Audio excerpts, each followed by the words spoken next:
Então Jesus disse aos seus discípulos: Busquem em primeiro lugar o reino de Deus e a sua e justiça. também a luz de vocês diante dos outros. Portanto, vão e façam discípulos de todas as nações, batizando-os em nome do Pai, do Filho e do Espírito Santo. Bom dia! Queremos dar as boas-vindas a você que escolheu estar conosco mais uma vez nesta manhã para acompanhar esta aula produzida e apresentada pelo Ministério de Ensino Bíblico da Primeira Igreja Batista de Manaus. Para quem está acessando pela primeira vez, nós estamos estudando durante os meses de abril, maio e junho o texto do Evangelho de Jesus Cristo, conforme escrito pelo apóstolo Mateus. E hoje nós chegamos aos capítulos 8 e 9 deste maravilhoso Evangelho. E o nosso foco hoje é falar a respeito da autoridade de Jesus. Então este é o nosso tema de hoje. O que é autoridade? Os dicionários definem autoridade como o direito ou poder de ordenar, de decidir, de atuar ou de se fazer obedecer. Existem várias maneiras de se conseguir ou de se exercer a autoridade. Eu listei algumas aqui. Pode ser por meio da força, pode ser por meio da assunção de determinada posição na sociedade ou em uma empresa ou no Estado. Pode ser por meio de exemplos e ações, também por meio de ideologias, por meio de carisma pessoal e até por meio do convencimento. Há até maneiras um pouco mais recentes de exercer autoridade. Por exemplo, hoje em dia tem muita gente que exerce um determinado tipo de autoridade sobre os seus seguidores nas redes sociais. Quando nós lemos essas porções do Evangelho de Mateus que nós estamos estudando, em muitos lugares nós verificamos que Jesus exercia autoridade e demonstrava o seu poder diante do povo. Essa autoridade foi muitas vezes questionada pelos detentores do poder político e religioso da época, porque os ensinos de Jesus eram considerados perigosos, extravagantes, e poderiam até colocar em xeque o status daqueles homens. Nós vamos começar o estudo de hoje observando qual é a origem dessa autoridade de Jesus no Evangelho de Mateus. Para isso, a gente vai ter que voltar um pouquinho, lá no final do capítulo 7, ainda é a última parte do chamado Sermão do Monte. Então, capítulo 7, versos 28 e 29 dizem assim: Quando Jesus acabou de proferir estas palavras, as multidões estavam maravilhadas com a sua doutrina, porque ele as ensinava como quem tem autoridade e não como os escribas. Desse comentário de Mateus, nós podemos extrair a princípio duas conclusões. A primeira delas é que a autoridade de Jesus entre o povo era inquestionável. As pessoas ficavam impressionadas ao ouvi-lo e se maravilhavam com o seu ensino. Por isso as multidões o seguiam, embora muitas daquelas pessoas estivessem mais interessadas em presenciar os sinais e maravilhas que ele fazia. A segunda conclusão é que o ensino de Jesus era diferente e melhor do que o ensino dos escribas, que eram os professores da época, os mestres da lei, encarregados de ensinar as escrituras para o povo, especialmente por meio das reuniões nas sinagogas. Essa autoridade de Jesus, quando ele ensinava, levou Mateus a falar sobre ela também em outras esferas, e nós vamos ver isso no decorrer do estudo dessa manhã. A palavra doutrina, que aparece aqui no texto, e que em outras versões aparece como ensino, é a palavra grega didaquê. Essa palavra, ela se refere tanto ao conteúdo daquilo que é ensinado, quanto à forma ou a maneira como o ensino é apresentado. Pois bem, embora as multidões estivessem maravilhadas com Jesus e com o seu ensino, isso não dizia muita coisa a respeito do compromisso interior do coração daquelas pessoas. Esse espanto das multidões dizia mais respeito à maneira como Jesus ensinava. Mas o resultado prático no ensino na vida das pessoas era muito variado. Nós vamos ver em outras partes do Evangelho de Mateus como essas mesmas multidões acabaram desprezando Jesus e o entregando à morte. Bom, quanto aos mestres da lei, esses mestres da lei ensinavam recitando textos decorados dos mestres do passado, mas eles acrescentavam muito pouco das suas próprias experiências ao ensino da lei. No máximo, eles ofereciam novas regras, novos mandamentos, o que tornava a vida das pessoas um fardo cada vez mais pesado. Jesus, por sua vez, falava com autoridade própria. Jesus não era um rabi, ou seja, um mestre formalmente ordenado ou chancelado pelas autoridades religiosas do seu tempo. Isso frequentemente era fonte de questionamentos quanto à sua autoridade para ensinar. Mas os ensinamentos contidos no Sermão do Monte, que nós estudamos na semana passada, não deixam dúvida de que Jesus era um mestre por excelência. O seu ensino não era somente ético, mas, sobretudo, messiânico e muitas vezes escatológico, pois ele falava das coisas que ainda iriam acontecer em decorrência do seu ministério. Jesus se apresentou também de uma forma diferente dos profetas do Antigo Testamento, que geralmente proclamavam assim: assim diz o Senhor. Pois bem, diferente daqueles profetas, Jesus falou sempre na primeira pessoa, dizendo que os seus ensinos cumpriam as profecias do Antigo Testamento. Ele fez algumas afirmações que são verdadeiramente impressionantes. Vamos ver aqui algumas. Primeira, ele é quem determina quem entra ou não no reino dos céus. Somente quem se submete a ele pode se tornar um cidadão do reino. Segundo, os verdadeiros herdeiros do reino, eles não seriam reverenciados, não seriam reconhecidos pela sociedade, mas seriam perseguidos por causa da sua submissão a Jesus. Terceiro, só Jesus conhece plenamente a vontade do Pai. Ele veio enviado pelo Pai e, como Filho de Deus, realizou plenamente a vontade do Pai e a revelou aos homens. A autoridade de Jesus, em suas palavras, foi comprovada por Mateus de forma especial nesses 2 capítulos que nós vamos estudar hoje.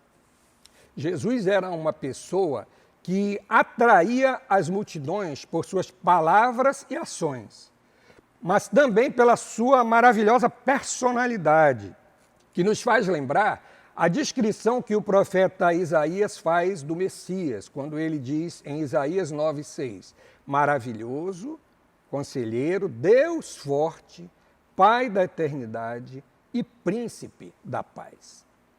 Esses capítulos 8 e 9 trazem uma relação de 10 milagres que Jesus operou e enquanto ele se movimentava pelo meio do povo. Esses milagres são os seguintes. Primeiro, a purificação de um leproso, capítulo 8, de 1 a 4. Segundo, a cura do servo de um centurião, capítulo 8, de 5 a 13. Depois, a cura da sogra de Pedro, versos 14 e 15. Depois, Jesus acalmou uma tempestade no Lago da Galileia, capítulo 8, 23 a 27. Em seguida, ele libertou 2 endemoniados na região de Gadara, capítulo 8, de 28 a 34. Já no capítulo 9, nós temos a cura de um paralítico, nos versos 1 a 8. Temos a ressurreição da filha do chefe da sinagoga de Cafarnaum, que nós encontramos nos versos 18 e 19 e, em seguida, nos versos 23 a 26.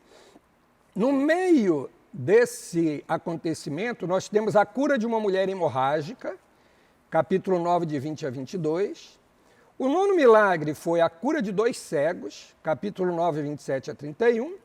E o último deles, aqui, nessa seção do Evangelho, foi a libertação de um outro endemoniado, capítulo 9, de 32 a 34.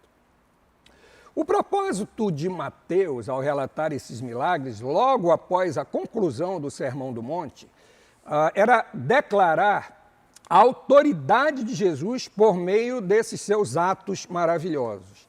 Nós não temos tempo na aula de hoje para entrar em muitos detalhes a respeito de cada um desses milagres. Por isso, nós vamos começar primeiro destacando alguns aspectos gerais que precisam ser entendidos. O primeiro deles é que Mateus não apresenta os milagres, esses milagres aqui, em ordem cronológica. Esses milagres aparecem em uma ordem diferente nos demais sinóticos, ou seja, em Marcos e em Lucas. A ordem de Mateus, portanto, é uma ordem mais temática. Ele leva em conta o assunto que estava em sua mente naquele momento. Qual era o assunto? A autoridade de Jesus. Mateus sabia que os israelitas queriam comprovar se a afirmação de Jesus sobre a sua messianidade era verdadeira. Eles esperavam um Messias poderoso e capaz de realizar grandes proezas. Segundo, é que os milagres de Jesus têm como alvo pessoas das mais diversas camadas sociais e étnicas. Um centurião romano seria um inimigo declarado dos judeus, além de ser um gentio, ou seja, um estrangeiro. O chefe da sinagoga era provavelmente um fariseu. E, nesse caso, ele fazia parte daquele grupo político-religioso que muitas vezes questionou as palavras e as ações de Jesus. O leproso devia manter distância das pessoas, mas Jesus fez questão de chegar perto dele e tocar nele. De modo inverso, ele se deixou tocar por uma mulher hemorrágica, que também era considerada cerimonialmente imunda. A sogra de Pedro era uma mulher, tantas vezes desprezada naquela cultura. Os endemoniados eram pessoas de quem todo mundo queria distância, porque eles eram perigosos, violentos. Aqueles 2 endemoniados de Gadara também eram estrangeiros. Então, a situação era pior ainda. Agora, os doentes, de um modo geral, eram considerados como pecadores pelos mestres da lei. E, mais ainda, os escribas diziam que eles estavam sendo castigados por Deus por alguma coisa errada, algum pecado que eles haviam cometido. Mas Jesus fez questão de chegar perto deles e curá-los. Então nós vemos aqui ricos e pobres, nacionais e estrangeiros, religiosos e não religiosos, autoridades e gente simples do povo, pessoas conhecidas e outras completamente anônimas, gente com muita fé e outros demonstrando claramente a sua fé deficiente. E aqui, por incrível que pareça, eu estou me referindo aos próprios discípulos que estavam com Jesus dentro daquele barco no Lago da Galileia. Tínhamos também gente que seguia Jesus por curiosidade e outros que, de fato, acreditavam na sua mensagem e a aceitavam. Mas um terceiro aspecto é que Jesus realizou esses milagres de diversas formas e em diferentes condições. Alguns pediram explicitamente que Jesus agisse. Em outros casos, Jesus viu a necessidade e se antecipou antes que houvesse qualquer pedido. Houve até uma situação em que Jesus curou uma pessoa sem mesmo olhar para ela. Ela estava por trás de Jesus. Em alguns casos, ele tocou nas pessoas, em outros, ele realizou o milagre à distância.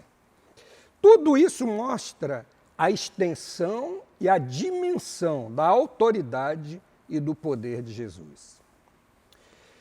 Então, vamos entrar agora no texto, capítulo 8, versos 1 a 3, onde nós lemos o seguinte: Quando Jesus desceu do monte, grandes multidões o seguiram. E eis que um leproso aproximou-se e o adorou, dizendo: Senhor, se quiseres, podes me purificar. E Jesus, estendendo a mão, tocou nele, dizendo: Quero sim, fique limpo. E no mesmo instante, ele ficou limpo da sua lepra. Devemos lembrar que qualquer doença de pele que se espalhasse pelo corpo ou que se tornasse em feridas abertas era considerado lepra naquele tempo, não necessariamente o mal de Hansen como nós conhecemos hoje. A cura era considerada tão difícil quanto ressuscitar os mortos. Um leproso era considerado uma pessoa amaldiçoada por Deus, porque a lepra era um símbolo do pecado lá no Antigo Testamento. Conforme algumas passagens do Antigo Testamento, na era messiânica não haveria mais lepra. E havia também algumas leis específicas sobre como um leproso deveria se comportar no dia a dia, bem como sobre a sua purificação no caso dele conseguir a sua cura. Bom, por tudo isso, tocar em um leproso era algo impensável. Isso tornava a pessoa imunda e também a obrigava a uma cerimônia de purificação, de lavagem, né? E a um período de isolamento antes de poder de novo voltar para o convívio. Esse distanciamento social era obrigatório, porque esse era geralmente um tipo de doença muito contagioso. Um leproso precisava viver fora da cidade. Muitas cidades naquele tempo tinham muros, então os leprosos viviam fora dos muros da cidade. Se por algum motivo ele tivesse de se aproximar, ele deveria ir gritando, né, em voz bem alta que ele era leproso para que ninguém se aproximasse dele.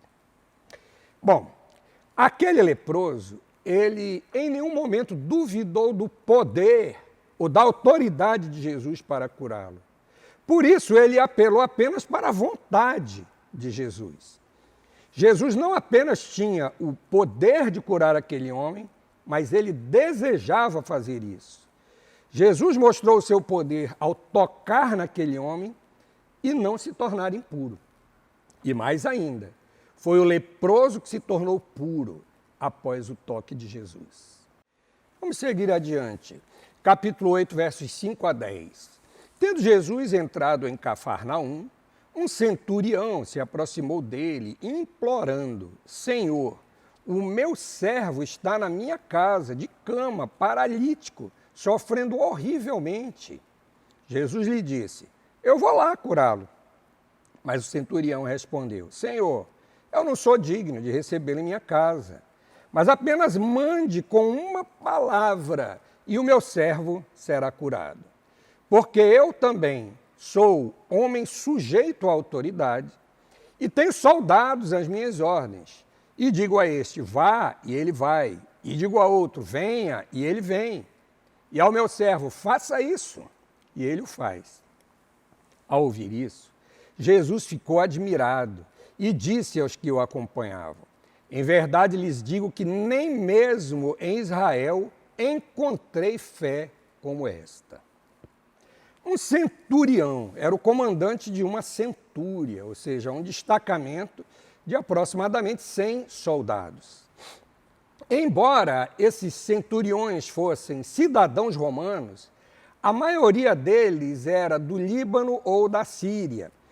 Esse centurião parecia ter alguma sensibilidade para com as tradições e até a religião dos judeus. No Evangelho de Lucas, nós temos alguns detalhes a mais sobre esse milagre. Mas o centurião sabia, por exemplo, que quando um judeu entrava na casa de um gentio, ele se tornava impuro pelas leis cerimoniais da época. Então, apesar de ser uma autoridade, aquele centurião se humilhou diante de Jesus e afirmou que era indigno de que o mestre entrasse na sua casa. Embora Jesus não tivesse nenhum problema em entrar na casa daquele homem, porque logo que o homem pediu, ele imediatamente respondeu, vamos. Né? Mas ele acabou curando aquele servo de longe. E ainda repreendeu os judeus que o rodeavam, porque a fé que aquele gentio demonstrava nele como Messias suplantava a do seu próprio povo. Pois bem, passamos em seguida para o momento em que Jesus chega na casa de Pedro e a sua sogra está ali doente. É possível que naquela febre da sogra de Pedro se tratasse de malária. Isso era uma doença já existente naquela época. A febre, naquele tempo, era considerado uma doença mesmo, e não apenas um sintoma, como consideramos hoje. Então, Jesus não esperou qualquer pedido. Ele simplesmente viu a mulher deitada, chegou lá, tomou pela mão e disse que a febre a deixou. E aí ela se levantou e passou a servi-lo. Pois bem, nós podemos dizer que ainda hoje Jesus realiza milagres em nossa vida, mesmo antes que nós tenhamos até tempo de pedir por esses milagres. Nós temos também um momento em que Jesus estava ali próximo do lago da Galileia, né? Era conhecido como Mar da Galileia, o lago de Tiberíades, e próximo daquele lago ele teve a intenção então de atravessar para o outro lado. Essa travessia às vezes era perigosa, porque às vezes caíam tempestades fortes, formavam ondas mesmo, e era perigoso para os barcos que não eram assim, barcos tão grandes. Então, Jesus entrou no barco com os seus discípulos e começou a travessia. Nesse momento, se levantou uma tempestade e o barco, né, começou a balançar e começou a entrar água. E estava começando a querer afundar e os discípulos ali bem nervosos com aquilo. Então, versos 25 a 26, capítulo 8, diz assim: Jesus, porém, estava dormindo, mas os discípulos foram acordá-lo, dizendo: Senhor, salve-nos, estamos perecendo. Então Jesus perguntou: por que vocês são tão medrosos, homens de pequena fé? E levantando-se, repreendeu os ventos e o mar, e tudo ficou bem calmo. Nós temos aqui uma amostra de que a autoridade de Jesus também é eficaz em relação aos fenômenos da natureza. Jesus era o Filho de Deus. E ele demonstrava dessa forma que aquele que criou todas as coisas tem poder sobre elas. No Evangelho de João e na carta aos Hebreus, nós lemos de uma maneira muito categórica que Jesus foi o agente da criação. João 1,3 diz assim: todas as coisas foram feitas por ele, e sem ele nada do que foi feito se fez. Então, Jesus simplesmente dá ordem ao vento, dá ordem ao mar, a tempestade se acalma e eles chegam em segurança na outra margem. Aí, do outro lado, eles se acharam na terra dos Gadarenos. Quando a gente estuda arqueologia bíblica, geografia bíblica, a gente aprende que a cidade de Gadara, ela controlava boa parte daquele território, incluindo uma pequena vila chamada Vila de Gerasa, que ficava mais próxima ali do lago da Galileia. Por isso, em algumas versões, nós lemos ali que era a terra dos Gerazenos. E, quando ele chegou lá, havia 2 endemoniados extremamente violentos. A gente tem aqui a figura dos porcos, que eram animais imundos para os judeus, e que representam aqui os próprios habitantes daquela região, que eram gentios. Os judeus chamavam os gentios de cães, mas muitas vezes também eles consideravam, né, os gentios como a gente desqualificada, então compará-los a porcos não seria algo tão difícil assim. Mas Jesus foi lá e expulsou os demônios daqueles homens, ele purificou aqueles endemoniados. Com isso, ele mostrou que o seu ministério entre os gentios era tão importante quanto entre os judeus. Um outro aspecto desse milagre é a afirmação da autoridade de Jesus sobre o mundo espiritual. O poder dos demônios é subjugado de maneira categórica pelo poder de Jesus. O destino daqueles porcos no lago é uma antecipação do destino dos demônios no dia em que Deus derrotar Satanás e os seus seguidores e os atirar no lago de fogo. Você pode conferir isso em Apocalipse, capítulo 20, versículo 10. Infelizmente, a população daquele lugarejo não compreendeu esse amor e o cuidado de Jesus para com eles. Em vez de se alegrarem com a cura daqueles homens, eles passaram a contabilizar os prejuízos da perda da manada de porcos e acabaram expulsando Jesus dali. Chegamos aos milagres do capítulo 9. Mateus narra aqui a volta de Jesus, então pegaram o barco de volta e voltaram, diz que foram para a sua própria cidade. Aqui, naqueles dias, Jesus e os seus discípulos estavam morando em Cafarnaum, que era uma cidade estratégica para o desenvolvimento do ministério de Jesus em toda a região da Galileia. Quando Jesus chegou ali, ele se deparou com uma outra necessidade. Capítulo 9, versos 2 a 3 diz assim: Eis que lhe trouxeram um paralítico deitado num leito. Jesus, vendo a fé que eles tinham, disse ao paralítico: Coragem, filho, os seus pecados estão perdoados. Mas alguns escribas diziam entre si: Ele está blasfemando. Vamos lá, esse milagre da cura do paralítico nos mostra um outro aspecto da autoridade de Jesus, que era a autoridade para perdoar pecados. Ele podia simplesmente ter levantado aquele homem ou ordenado que ele ficasse em pé, curado, mas em vez disso ele aproveitou para ensinar mais uma verdade sobre si mesmo àquelas pessoas. Quando ele disse para o homem: os teus pecados estão perdoados, Jesus sugeriu que aquela situação de enfermidade daquele homem decorria diretamente do seu pecado. Nós sabemos que nem toda doença ou sofrimento humano é resultado de pecado pessoal. Mas nós também sabemos que toda corrupção, sofrimento, morte, em última instância, são consequências da entrada do pecado no mundo. Os fariseus e os mestres da lei ficaram ofendidos com a ideia de que Jesus estivesse perdoando pecados.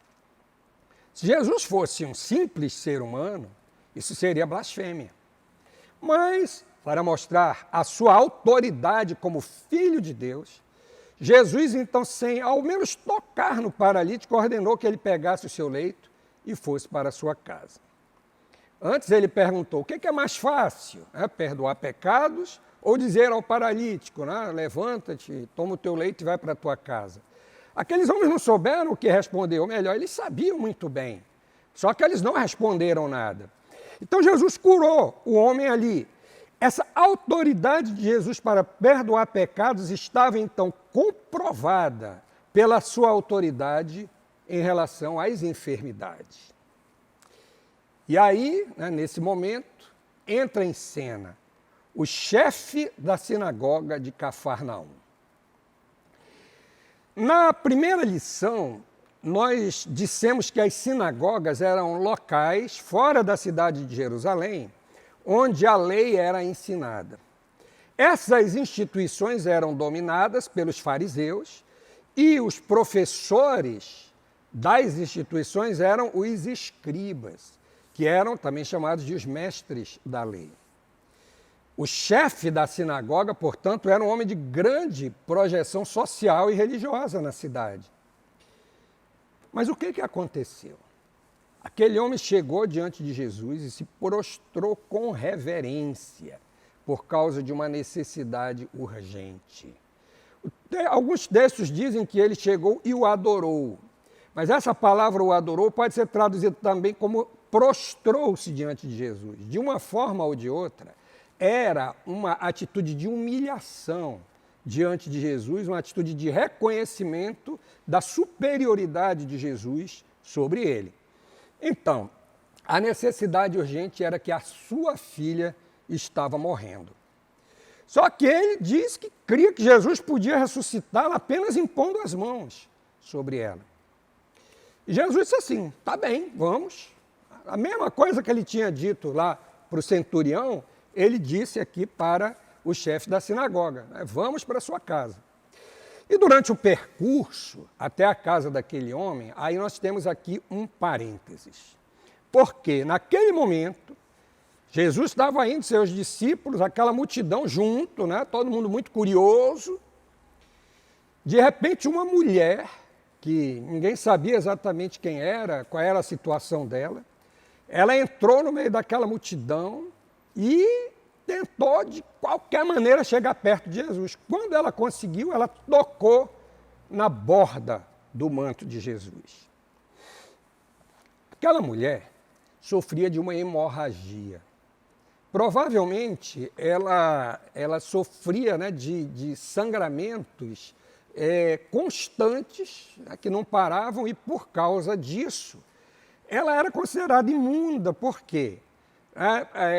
Até as mulheres na sua menstruação tinham um determinado período de purificação, né, e tudo, até que elas pudessem de novo voltar ao convívio das pessoas e também às atividades religiosas. Mas aquela mulher tinha sangramentos constantes, então ela vivia de fato muito isolada. Ela não podia, ela sabia que não podia estar ali no meio do povo. A sua situação era muito desesperadora. Então, porque além da sua saúde debilitada, né, sua condição frágil de saúde, ela ainda era sujeita a esse isolamento social, familiar e religioso. Por isso, a sua fé em Jesus a fez entrar no meio daquela multidão e tocar nele. Quando aconteceu isso, Jesus imediatamente percebeu aquele toque. E ele virou-se e confirmou a cura daquela mulher. Aquela mulher não tornou Jesus impuro ao tocar nele. Ao contrário, a pureza de Jesus tornou-a pura e curou-a daquela hemorragia. Jesus então seguiu seu caminho até a casa do chefe da sinagoga. As cerimônias do sepultamento já tinham iniciado. Os músicos, os cantores que eram contratados já estavam ali realizando o seu trabalho. As carpideiras, mulheres que eram contratadas para chorar e cantar lamentos, também já estavam ali presentes realizando o seu trabalho. Jesus então entrou,